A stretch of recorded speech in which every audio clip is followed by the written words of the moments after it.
actitud, sonríele al que está a tu lado. Sonríele.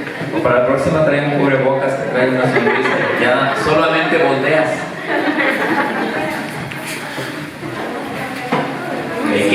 Que se vea que estás feliz. ¿Estamos felices? Sí. Claro que sí, ¿verdad?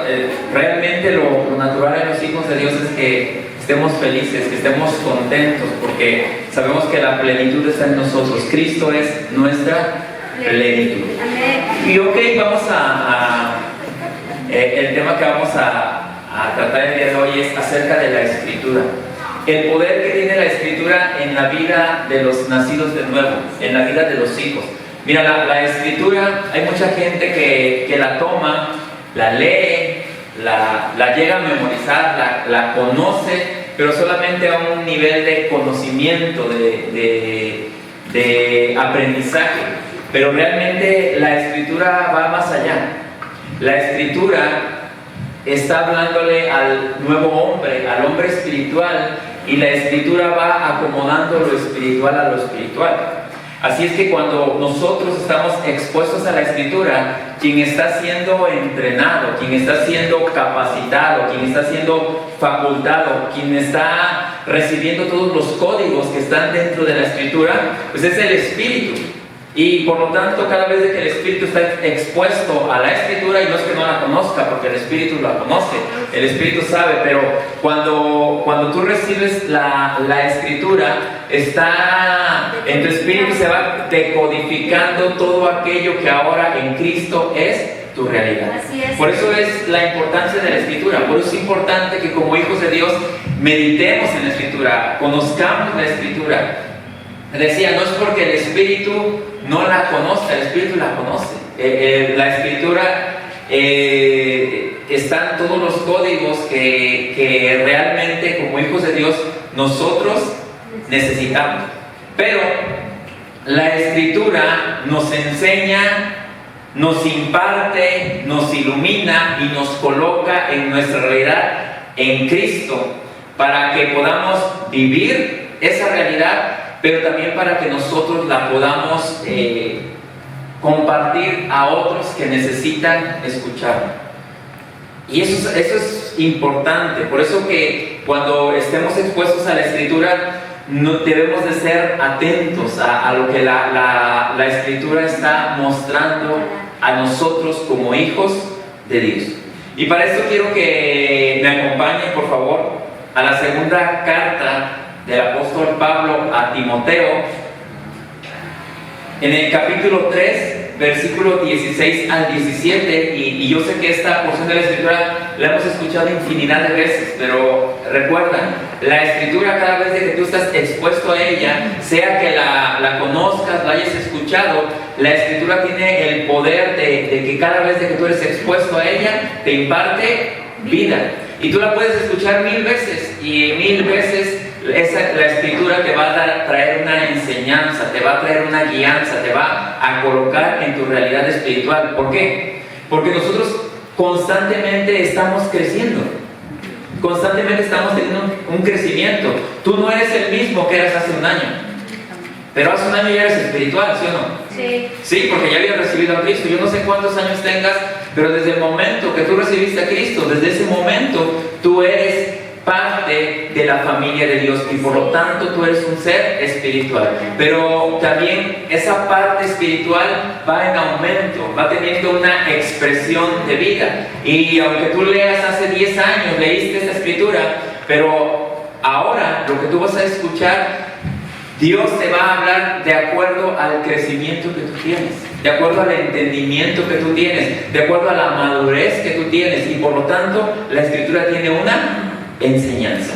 Segunda carta a Timoteo, en el capítulo 3, versículos 16 a 17, cita de la siguiente manera: toda la Escritura es inspirada por Dios y útil para enseñar, para redarguir, para corregir, para instruir en justicia, a fin de que el hombre de Dios sea perfecto, enteramente preparado para toda buena obra. Y vamos a ver dentro de esta porción de la Escritura, vamos a desmenuzarla un poquito y vamos a sacar 7 aspectos o 7 puntos acerca de la Escritura. Lo primero es que toda la Escritura es inspirada por Dios. Cuando habla de que la Escritura es inspirada por Dios, es que la Escritura fue soplada, la Escritura fue dada por Dios a aquellos hombres que la escribieron. Lo segundo es que la Escritura es útil para enseñar. Te lo decía hace un momento, la Escritura enseña a la nueva criatura. La Escritura enseña al hombre nuevo. La Escritura enseña al hombre espiritual. Número 3, también la Escritura sirve para redarguir. ¿Qué es el redarguir? Fíjate, la Escritura nos muestra el error, mas nunca nos condena. De hecho, el propósito de la Escritura y el propósito de que Cristo haya venido es para traer salvación, no para traer condenación. Si en algún momento alguien utilizó la Escritura para condenarte, pues sacó totalmente de contexto lo que es la Escritura, porque la Escritura dice ahí mismo que sirve para redarguir, es decir, nos muestra el error, nos muestra cuando estamos en un error. Número 4, también la Escritura nos sirve para corregir. Pero la Escritura no solamente te dice vas a hacer esta corrección, sino que la Escritura da los elementos para hacer las correcciones por medio de la renovación del entendimiento. No te dice corrige y te deja ahí, sino que la misma Escritura nos da los elementos para hacer la corrección, y todo esto es mediante la renovación del entendimiento. Nuestro entendimiento tiene que ser constantemente renovado. ¿Por medio de qué? De la Escritura. Te lo decía hace un momento. Cada vez que tú estás expuesto a la Escritura, tu mente está siendo renovada, y tú puedes haber leído hace una semana una porción de la Escritura, pero si tú la lees hoy y tú la lees dentro de un año, tú te vas a dar cuenta que el entendimiento es totalmente distinto. ¿Por qué? Porque la Escritura tiene ese poder de impartir vida. Número 5, para instruir en justicia. Escucha esto. La justicia es una posición impartida a los hijos de Dios. Entonces, ¿qué hace la Escritura? Nos instruye en justicia, nos coloca en nuestra realidad espiritual, nos dice en qué posición estamos nosotros con respecto a Dios. Anteriormente, nuestra posición para con Dios era que no había una comunión, pero ahora nosotros como hijos de Dios tenemos comunión con Dios, y ser instruido en justicia es muy importante. Porque cuando se traza mal la palabra y no se está instruyendo a las personas sin justicia, se les condena, se les hace creer que Dios es un Dios que está muy, muy lejano, que Dios está allá en el cielo, y nosotros aquí con todos nuestros problemas. Pero cuando tú eres instruido en justicia, tú te das cuenta de que Dios está ahora impartido en la vida de cada uno de nosotros como sus hijos, y que Él está obrando constantemente en nosotros. Número 6, dice a fin de que el hombre de Dios sea perfecto. El hombre de Dios, el Hijo de Dios, fue diseñado para alcanzar una perfección, y esta perfección se alcanza primero teniendo identidad. ¿Quién soy yo? ¿Quién eres tú? Eres un hijo de Dios.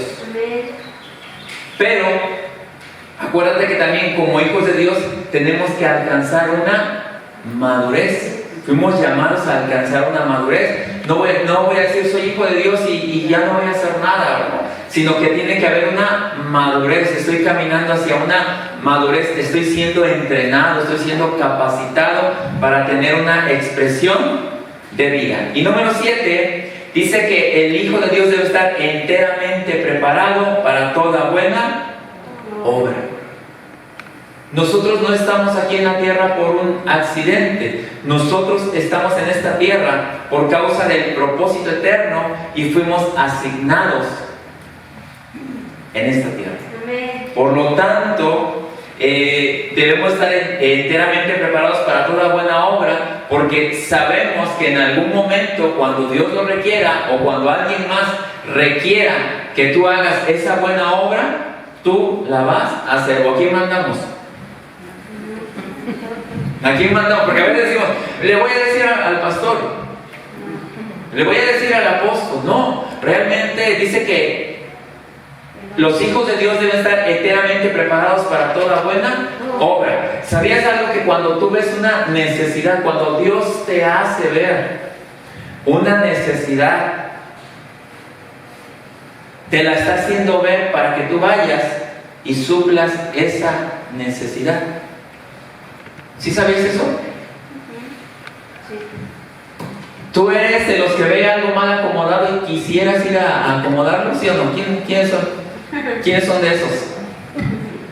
Bueno, si Dios te hace ver algo mal acomodado, no te hace ver algo mal acomodado para que vayas y lo critiques, sino para que vayas y hagas esa buena obra.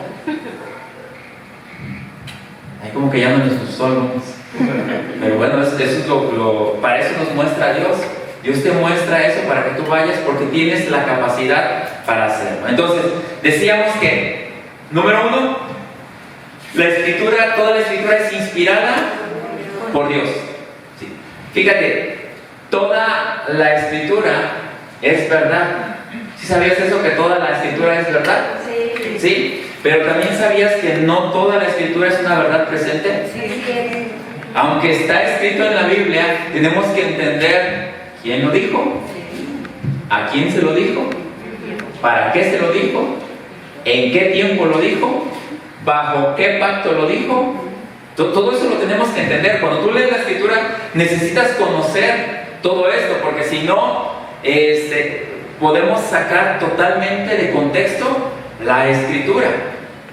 Entonces necesitamos entender, toda la escritura es inspirada por Dios. Eso es cierto, pero nosotros podemos ver que dentro de toda la escritura hubo distintos pactos o dispensaciones. Entonces necesitamos entender bajo qué pacto está hablando. Pero lo que más importa es que ahora nosotros sepamos el marco legal en el cual Dios nos ha colocado, que es el nuevo pacto. Y te decía, toda la escritura sí es verdad, toda la escritura es inspirada por Dios, pero no toda la escritura es una verdad presente. Y tampoco te digo, desecha toda la escritura, no, la escritura se queda como un principio. Todo lo que podemos leer que no es una verdad presente, lo podemos tener como un principio. Y yo sé que tú lo sabes, pero ¿sabías que la escritura, todavía parte de los evangelios, son parte del Antiguo Testamento? ¿Sí sabías eso? Sí. ¿Sí? De ahí porque mucha gente quiere tomar literal lo que la escritura dice. Pero fíjate, te voy a poner un ejemplo bien sencillo. La escritura dice: si tu ojo te es ocasión de pecado, ¿qué dice? ¿Cuántos tuertos habrá aquí? Si tu mano te es ocasión de pecado, ¿sí te das cuenta? Y tenemos que entender bajo qué pacto estaba la ley. La ley lo demandaba. Sí. Es más, la ley decía que ojo por ojo, diente por diente. La ley era muy tajante en cuanto a... ¿sí? Qué bueno que ahora estamos bajo un nuevo pacto. Amén. Pero no porque estamos bajo un nuevo pacto quiere decir que vas a hacer lo que quieras. Escucha esto, la gracia no es permiso para pecar. Así es. La gracia fue dada para que el hombre de Dios pudiera conducirse de la manera correcta, que entendiera lo que Dios quiere y que caminara en esa verdad, que no tuviera tanto estorbo, sino al contrario, que tuviera el camino abierto y tuviera la presencia de Dios para ser guiado a hacer lo que corresponde como hijos de Dios. Entonces, la escritura es inspirada por Dios. ¿Hasta aquí vamos bien? Sí. Sí. La escritura es un libro que cuando tú lo lees te imparte vida, te imparte identidad, y tienes que tener la certeza de que cuando tú la lees, cuando tú la escuchas, el autor está siempre presente, está siempre contigo. Si tú tienes alguna duda, Dios te va a mostrar. la verdad acerca de la Escritura. Número 2, decíamos que la Escritura es útil para enseñar. ¿Qué nos enseña? Nuestra realidad espiritual. Nos enseña quiénes somos nosotros en Cristo. Lo hemos dicho muchas veces, todo hijo de Dios debería por lo menos haber leído una vez la Escritura en su vida, por lo menos. Pero realmente, si la Escritura nos da identidad, si la Escritura nos imparte vida, si la Escritura nos posiciona, si la Escritura nos coloca, ¿qué deberíamos estar haciendo nosotros? Estar estudiando, estar escudriñando la Escritura, estar entendiendo, estar decodificando todo lo que la Escritura dice acerca de nosotros. La Escritura podría ser como el pan diario, ¿sí? Y te lo estoy hablando no de una manera religiosa, que digas, ay, tengo que leer la Escritura. No se trata de solamente leer por leer, se trata de entender, de que aquello que tú lees esté permeando todo tu ser y que tenga una expresión de vida. El mensaje de la Escritura es que el creyente sea consciente y entendido en su realidad espiritual en Cristo. Para esto la Escritura nos muestra a través de sombras, tipos y figuras a Cristo como único y suficiente Salvador y Rey. Esa es la realidad de Cristo.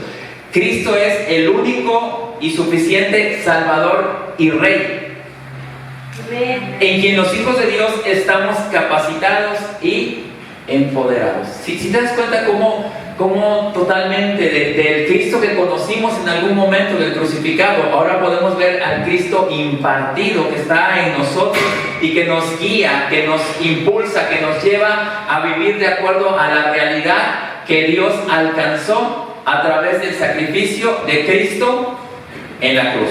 Y fíjate lo que dice la Escritura en el Evangelio según San Juan, capítulo 1, versículo 29 al 34. El siguiente día vino Juan a Jesús. Vio Juan a Jesús que venía a él y dijo: He aquí el Cordero de Dios, que quita el pecado del mundo. Este es aquel de quien yo dije: después de mí viene un varón, el cual es antes de mí, porque era primero que yo. Y yo no le conocía, mas para que fuese manifestado a Israel, por esto vine y yo bautizando con agua. También dio Juan testimonio diciendo: vi al Espíritu que descendía del cielo como paloma y permaneció sobre él. Y yo no le conocía, pero el que me envió a bautizar con agua, aquel que me dijo: sobre quien veas descender el Espíritu y que permanezca sobre él, ese es el que bautiza con Espíritu Santo. Y yo le vi y he dado testimonio de que este es el Hijo de Dios. Entonces vemos cómo Juan pudo ver las señales que se le habían dado acerca de Jesucristo. Juan presentó a Jesús como el Cordero de Dios que quita el pecado del mundo. Juan mostró la realidad que había sido profetizada. Jesús había sido profetizado desde muchos años antes, pero Juan estaba viendo esa realidad que ya había llegado, y para nosotros es una realidad que ya ha sido consumada. Todo fue consumado para nosotros en Cristo Jesús. Pero también aquí Juan estaba mostrando de que todo lo que se hacía, los sacrificios en el tabernáculo, todo aquello iba a quedar como una sombra de la obra salvífica de Cristo. Lo mostró como el Cordero de Dios que quita el pecado del mundo. Recordemos que en el tabernáculo, ¿qué se hacía? Se sacrificaban corderos para cubrir los pecados de aquel que iba a ofrecer. Pero Jesucristo se ofreció como el Cordero que quita el pecado del mundo. Entonces, si Él se presentó como el Cordero que quita el pecado del mundo, ¿qué problema tiene el mundo ahora en cuanto al pecado para con Dios? De parte de Dios, ninguno. El único requisito que se necesita es creer en Jesucristo, Así es. creer en el Salvador, porque eso sí, el mundo necesita reconocerlo, el mundo necesita creer en Él y necesita creer en la obra que Él consumó. Así es, amén. Amén. Amén. Y hablábamos, número 3, de que la palabra es útil para redarguir, para mostrar el error, para mostrarlos que realmente muchas veces hemos interpretado o hemos caminado en el error. El propósito de la Escritura nunca ha sido condenar al pecador, sino mostrar la condición humana. Fíjate lo que hace la Escritura. La Escritura muestra a los hombres que a través de sus propias obras, a través de sus propias acciones, no pueden alcanzar a Dios, sino que todo esto se hace solamente a través del Cordero de Dios que quita el pecado del mundo. Sí hay un recurso, y ese recurso se llama Jesucristo para nosotros, el que nos permite alcanzar esa gracia, ¿verdad? Lo que Dios hace a través de Jesucristo, extiende su gracia y su misericordia y nos imparte vida Zoe. Así es. La vida Zoe es una vida increada, es una vida que solamente proviene de Dios, y esa misma vida ahora es impartida en los hijos. Juan 6:63 dice así: solo el Espíritu da vida eterna. Los esfuerzos humanos no logran nada.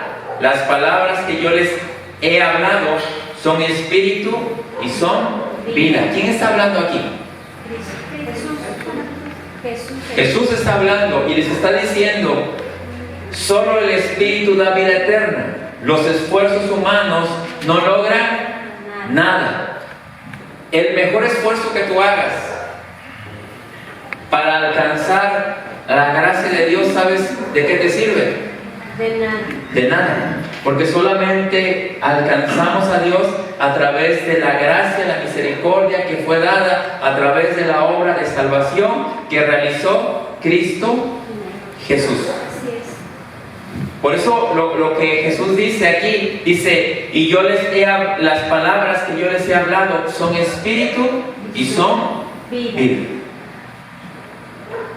La vida espiritual es vida. Por eso cuando al principio les preguntaba cómo están, tienes vida, tienes una vida espiritual, tienes una vida que está por encima de la vida del mundo, tienes una vida espiritual, y deberíamos de echar mano de esa vida espiritual. De hecho, deberíamos tener una expresión cada día más grande de esa vida espiritual que Dios nos ha dado a nosotros. Juan 3:16-17 cita de la siguiente manera: porque de tal manera amó Dios al mundo. Fíjate lo que está diciendo. Muchas veces pensamos que al mundo hay que condenarlo. No, Dios, ¿a quién amó? Al mundo. Dice: porque de tal manera Dios amó al mundo, que ha dado a su Hijo unigénito, para que todo aquel que en Él cree no se pierda, mas tenga vida eterna. Porque no envió Dios a su Hijo al mundo para condenar al mundo, sino para que el mundo sea salvo por Él. Fíjate, no lo envió a condenar. Si en algún momento escuchaste un evangelio donde se condenaba al mundo, donde se señalaba al mundo, donde se les hablaba al mundo de pecadores, donde te decían: aléjate del mundo. No, realmente Dios no hizo eso. Dios dice que amó al mundo. Lo amó. ¿Y cómo muestra su amor? En que dio un recurso para que el mundo pueda acercarse a Él, y para que el mundo le pueda conocer a Él, para que el mundo pueda alcanzar salvación por medio de Él. Y fíjate otra cosa que Dios hace que es muy padre. Dice: el redarguir es la acción del Espíritu en los corazones de los hombres para traerlos al arrepentimiento. ¿Sabías que el redarguir ni siquiera tiene que ver con que tú vayas y le leas una porción de la escritura a una persona y le digas, mira, si no te arrepientes te vas al infierno? Porque a veces así le leemos, ¿verdad? Y decimos, no, el infierno es la peor cosa. El infierno es una realidad. No lo estoy minimizando, el infierno es una realidad. Pero no vamos a querer o no intentemos acercar a la gente con miedo. No, sino vamos a mostrarle el amor de Dios.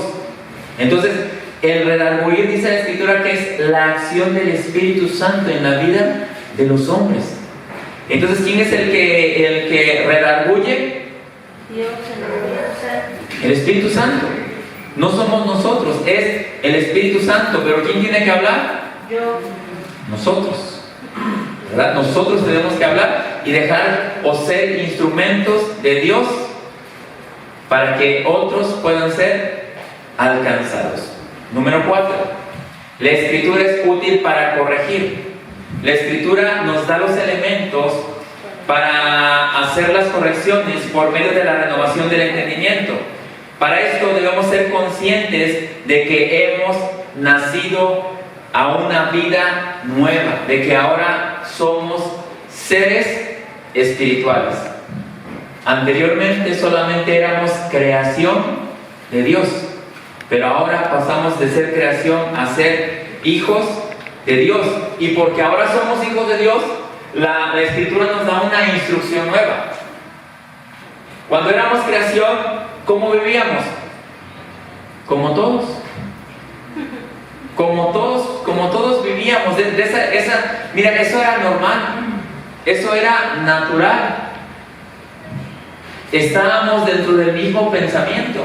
Pero ahora que dejamos de ser creación a ser hijos de Dios, debemos de vivir con un entendimiento nuevo.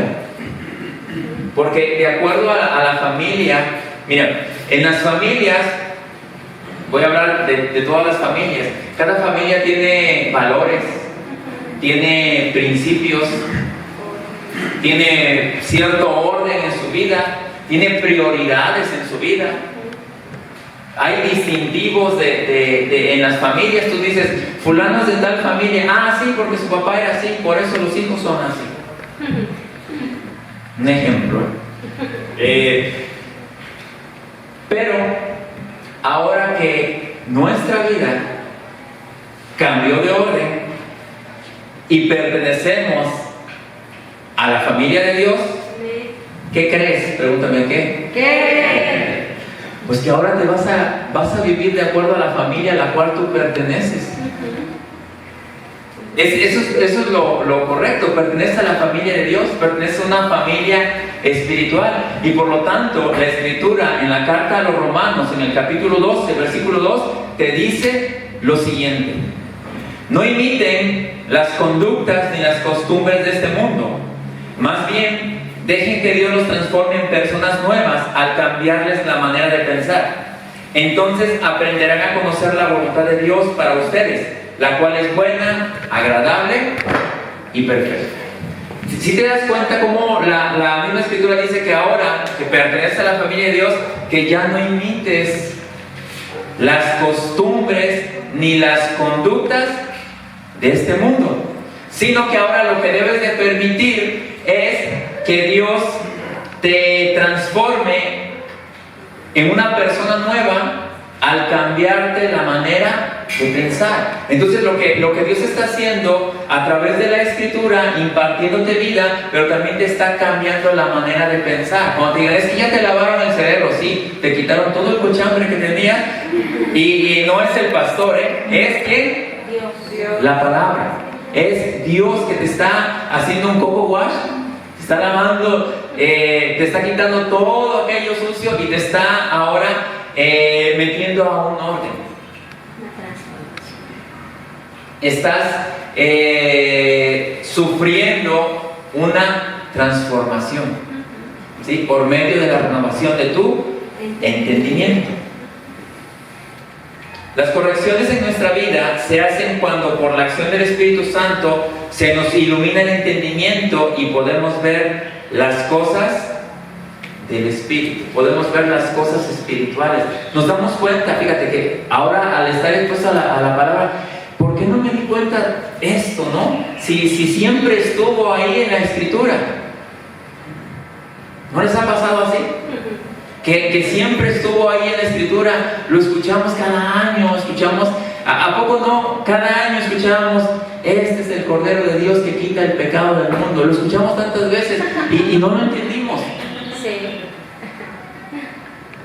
Pero cuando se da ese nuevo nacimiento, cuando realmente nacemos de nuevo, comenzamos a entender las cosas del Espíritu. Usted está facultado para entender las cosas del Espíritu porque ha nacido a una vida nueva. Porque usted ahora ha recibido el Espíritu de Dios. Fíjate lo que dice la primera carta a los Corintios en el capítulo 2, versículo 12 al 16. Y nosotros hemos recibido el Espíritu de Dios, no el Espíritu del mundo, de manera que podemos conocer las cosas maravillosas que Dios nos ha regalado. Les decimos esas cosas sin emplear palabras que provienen de la sabiduría humana. En cambio, hablamos con palabras que el Espíritu nos da, usando las palabras del Espíritu para explicar las verdades espirituales. Pero los que no son espirituales no pueden recibir esas verdades de parte del Espíritu de Dios. Todo les suena ridículo y no pueden entenderlo, porque solo los que son espirituales pueden entender lo que el Espíritu quiere decir. Los que son espirituales pueden evaluar todas las cosas, pero ellos mismos no pueden ser evaluados por otros. Pues, ¿quién puede conocer los pensamientos del Señor? ¿Quién sabe lo suficiente para enseñarle a Él? Pero nosotros entendemos estas cosas porque tenemos la mente de Cristo.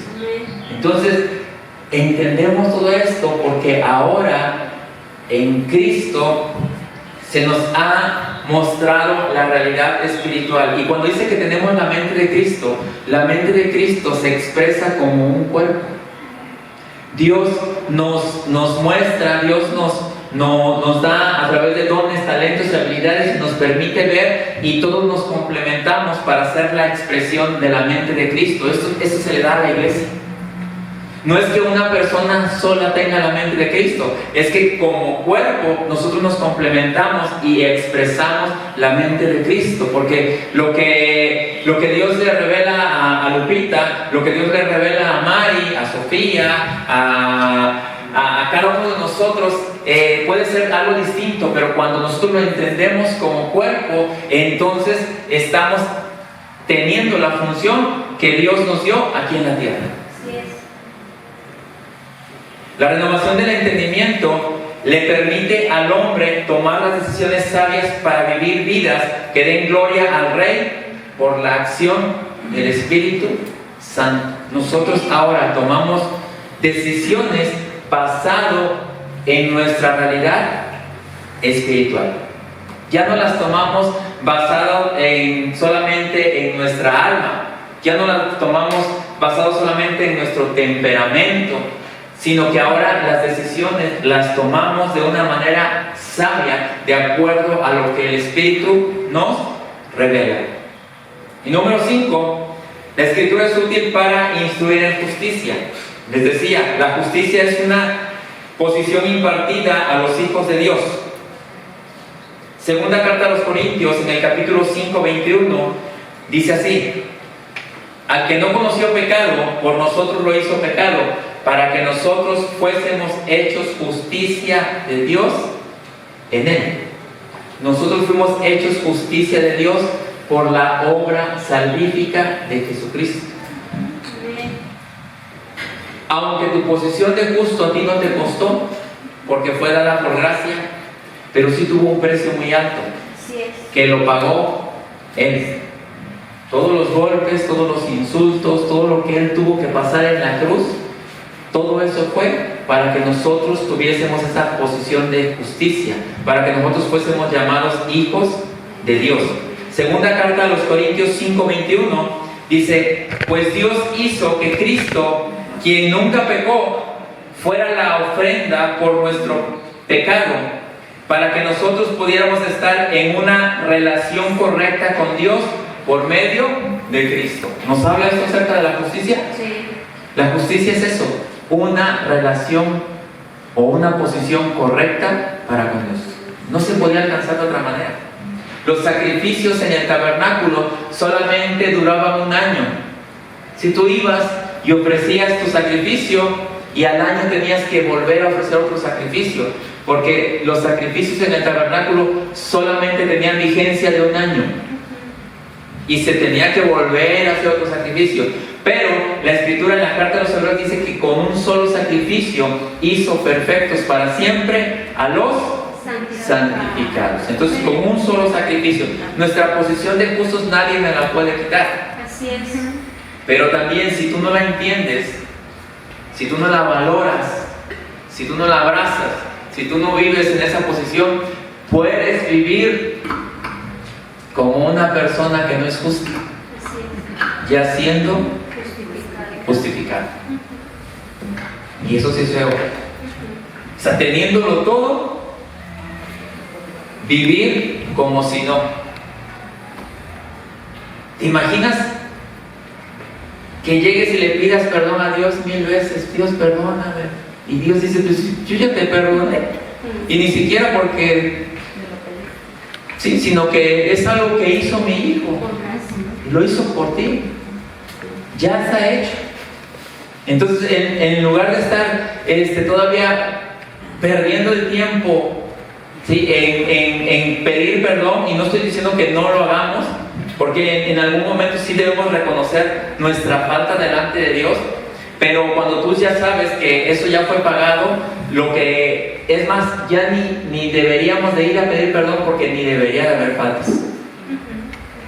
O sea, la posición de justo nos pone en ese. Sé que en el primer momento sí lo hacemos, cuando reconocemos a Dios, cuando reconocemos nuestra condición, pero de ahí en adelante ya no deberíamos de estar acercándonos por esa situación. Entonces, ser instruido en la palabra de justicia tiene que ver con saber que soy perdonado, soy salvo, soy hijo de Dios, soy rey y sacerdote, porque eso es una posición que Dios nos ha dado. Soy justo, soy heredero, soy santo, soy la sal de la tierra, soy la luz del mundo. Todo eso y aún muchas cosas más es lo que nosotros somos por causa de la justicia de Dios. Y nosotros somos todo esto por la obra consumada de Jesucristo en la cruz. Todo don proviene de Dios, y nada de lo que te acabo de nombrar se alcanza por esfuerzos humanos, sino que solamente es por gracia, por la acción del Espíritu de Dios. Por eso la Escritura en Mateo 6:33 cita de la siguiente manera, dice así: mas buscad primeramente el reino de Dios y su justicia, y todas estas cosas os serán añadidas. Cuando dice la Escritura que busquemos primeramente el reino de Dios, su justicia, ¿sabes qué está diciendo? Pregúntame, ¿qué me está diciendo? Que te dejes gobernar, que te dejes guiar. Buscar el reino de Dios es que Dios ejerza su gobierno, que Dios ejerza su guianza en tu vida, que tú rindas tu vida a Él, que tú le permitas a Él que Él te oriente para que tú puedas tomar las decisiones correctas en tu vida.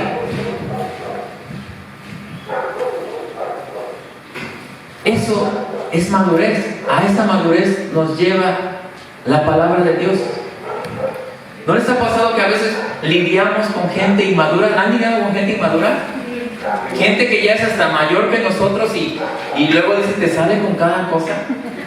Y le tienes que andar resolviendo sus problemas.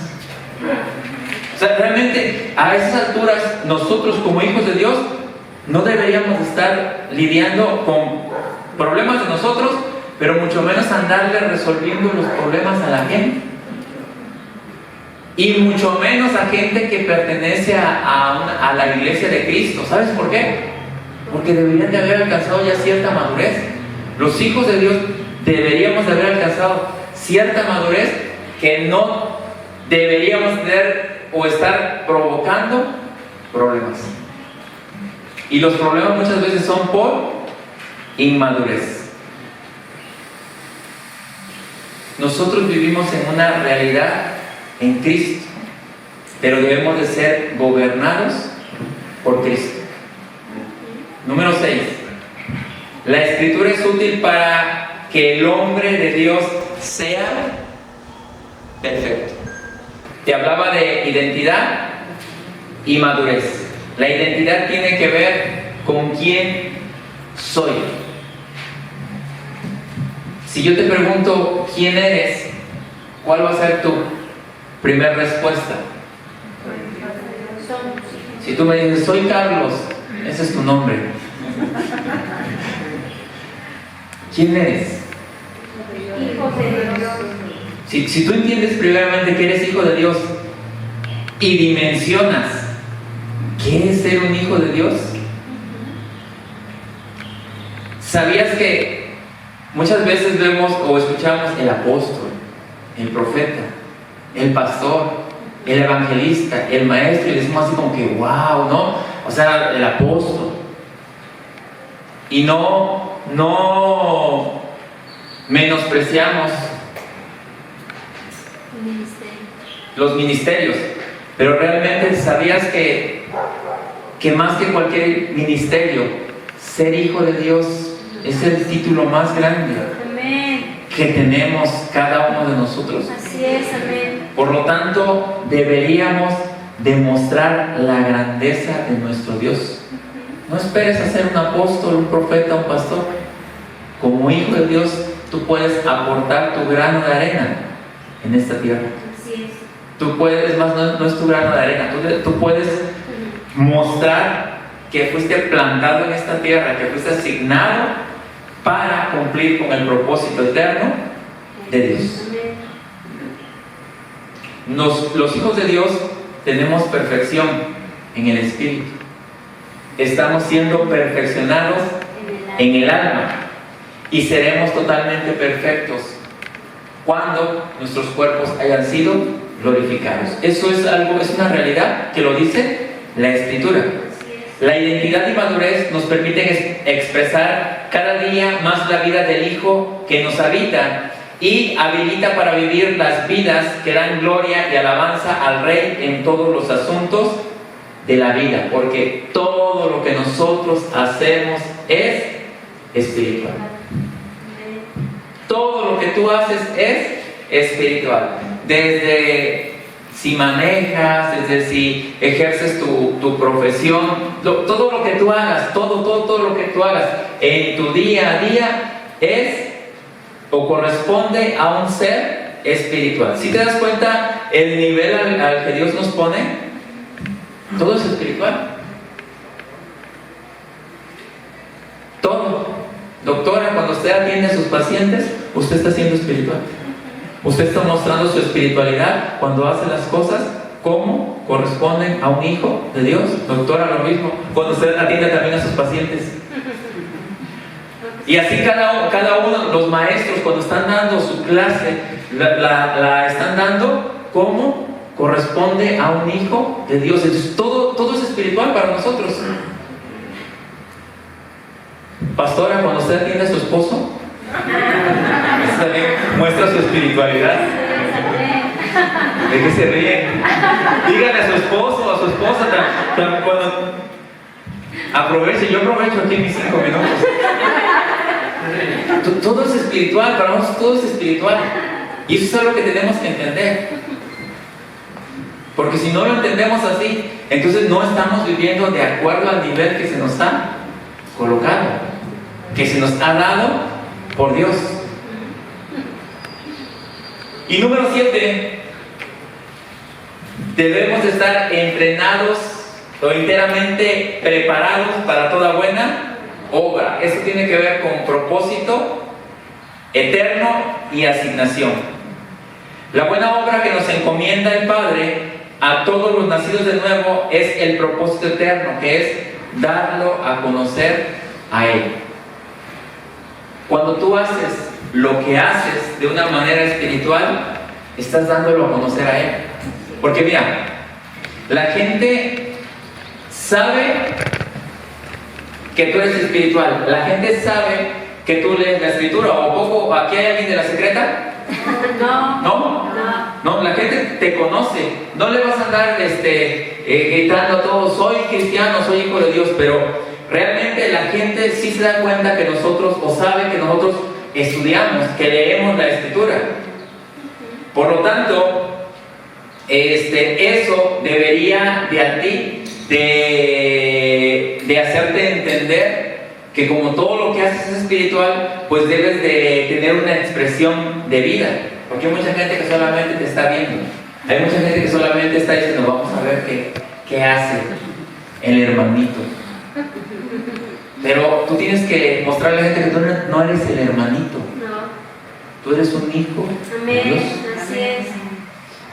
O sea, y no solamente, nosotros no solamente usamos el lenguaje, porque el hermanito usa el lenguaje. Los hijos de Dios entendidos expresamos vida. Así Si es. no usamos el lenguaje, o lo podemos usar, pero realmente lo más importante es la expresión de vida.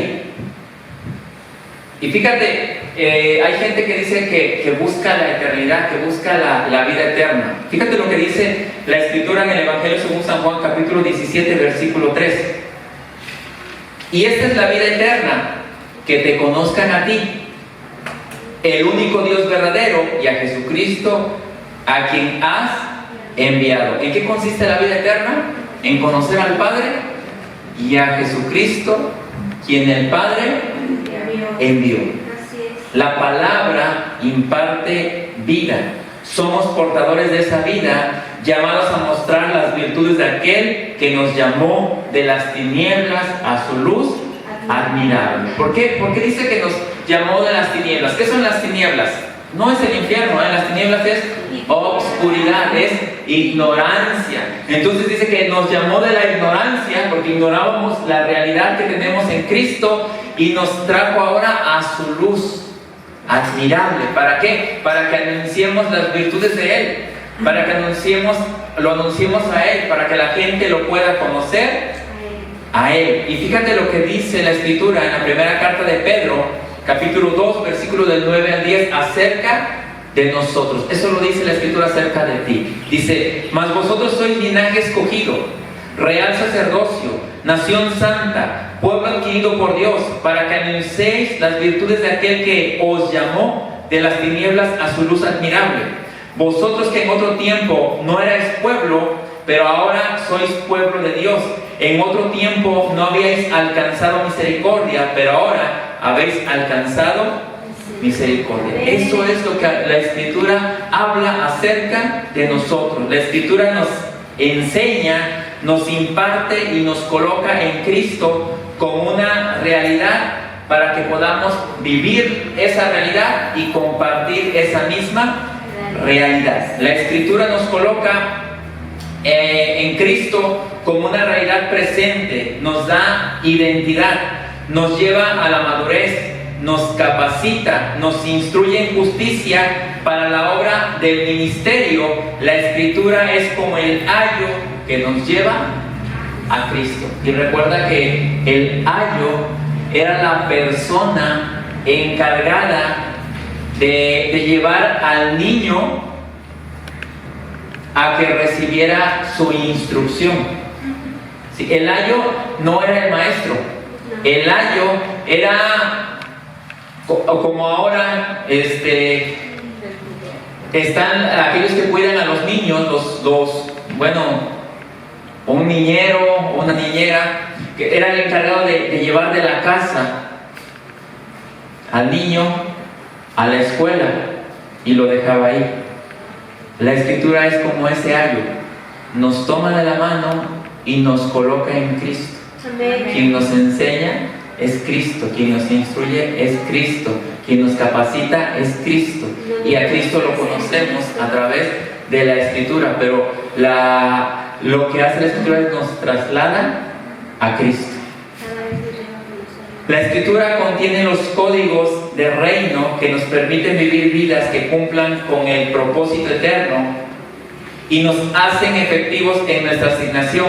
De ahí la importancia de renovar el entendimiento, de ahí la importancia de que cada vez de que estemos expuestos a la Escritura, la atendamos. No la descuidemos, sino que la abracemos y vivamos conforme a la realidad en la cual la Escritura nos ha colocado ahora como hijos de Dios. Todo eso hace la Escritura y muchas más cosas seguirá haciendo en nuestras vidas. Oramos. Padre, gracias por tu palabra, gracias por la Escritura, porque sabemos que a través de ella tú nos muestras la grandeza de tu gracia, tú nos muestras todo lo que has hecho, Señor, pero también nos colocas en esa realidad a la cual fuimos llamados en Cristo Jesús. Gracias, Padre, por cada uno de los que escuchan tu palabra. Gracias, Padre, por cada uno de los que están expuestos a ella, y te pido que tu palabra cumpla la función en sus vidas. Te lo pido todo esto en el nombre de Cristo Jesús. Amén. Amén. Amén. Y bueno, pues les seguimos invitando a que sigan compartiendo este mensaje, sigan compartiendo a través de las redes, sigan suscribiéndose incluso a este canal. Y les recordamos que los servicios presenciales los tenemos a las 10:30 de la mañana, todos los domingos, en la calle Cerrada Nayarit, número 3. Aquí les esperamos y nos vemos hasta la próxima.